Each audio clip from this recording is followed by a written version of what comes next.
this morning we're going right up into the hills here in Inkata Bay. The other day I saw an area that had been deforested and burnt. It's a huge area. So we're going to drive as far as we can and then walk the rest of the way and see what's actually happening up there. We're taking all of our Ripple Africa team and the district forest officer and one of his assistants. We are on our way to see the place where people have chopped the trees down. They're now on our way. We have met a farmer here. You can see there is a lot of burning behind us. You know, they've burned this area for them to use the land for cultivation.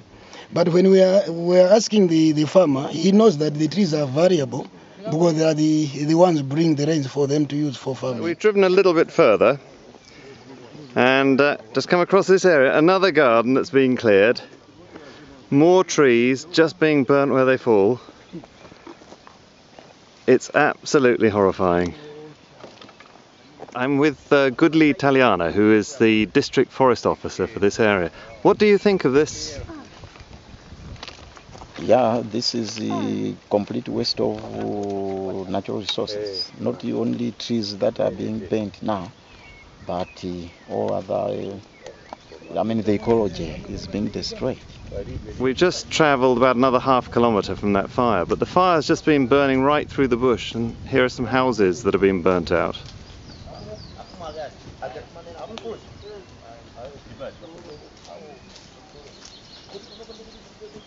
Just kilometre after kilometre we're walking, and this is what it looks like.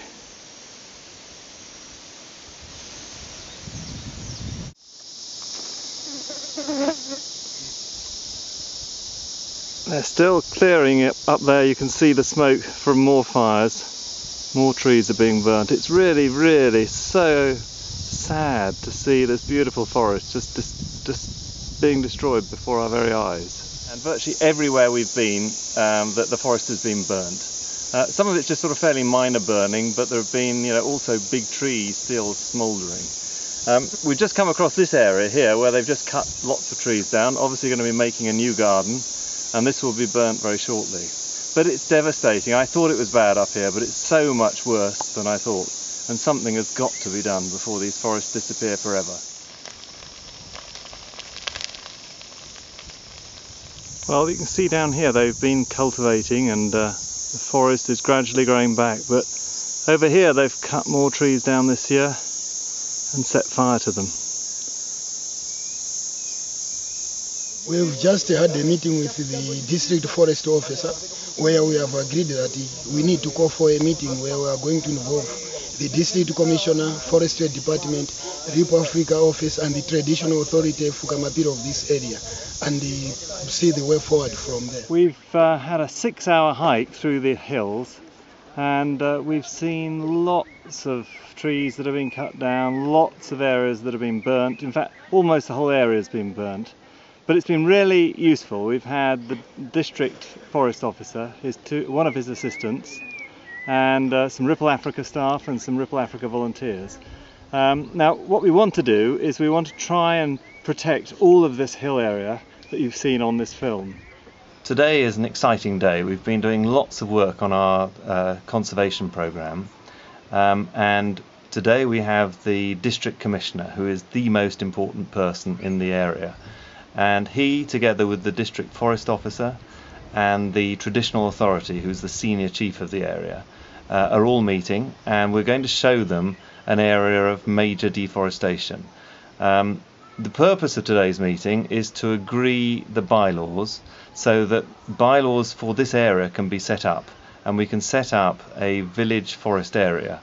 And once this is done, then the communities then have simple laws that they can understand about what areas are protected and what the laws are in those areas. Well, I'm with the district commissioner, and this is the first time to see the deforestation in this area.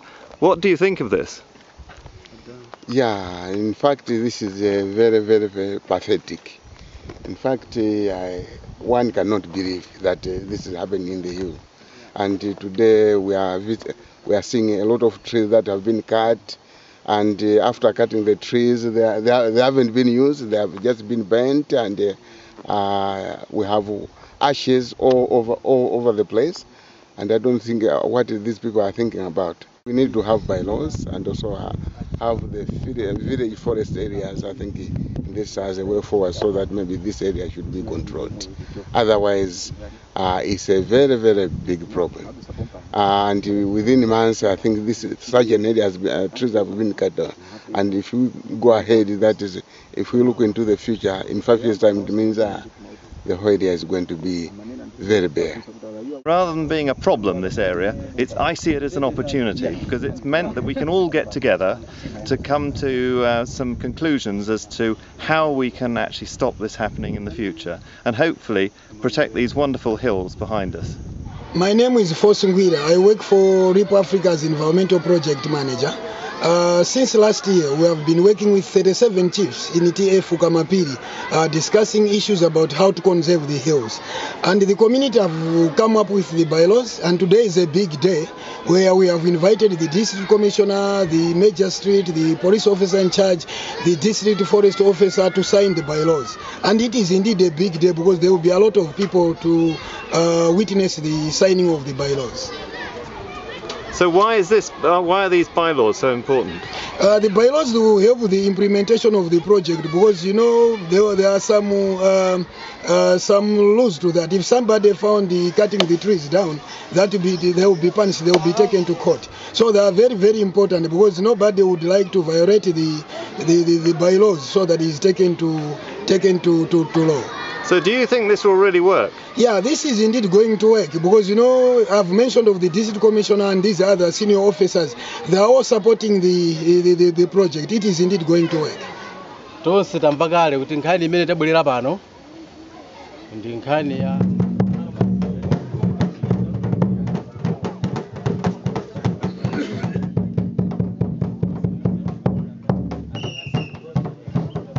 Well, this is the final signing of the bylaws now. We've got the district commissioner, the district forest officer, traditional authority Ukamapiri, and the chairman of all the committees signing the bylaws.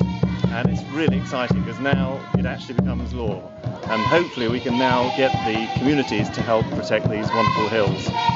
I'm very impressed because these people, the communities, have shown their keen interest in conserving the natural resources. And these bylaws have been formulated by them, and they have accepted that they will abide by the bylaws they have formulated, and they have signed willingly. And we hope they will follow the bylaws and they thereby conserve the natural resources as they have promised.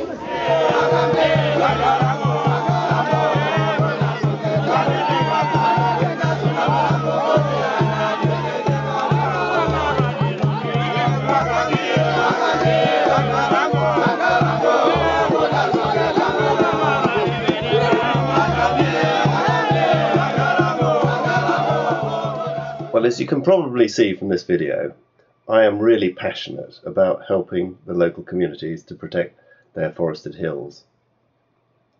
We've got the bylaws signed, we've got lots of people involved, but now we need your help. We need funds to make sure that this project is a real success.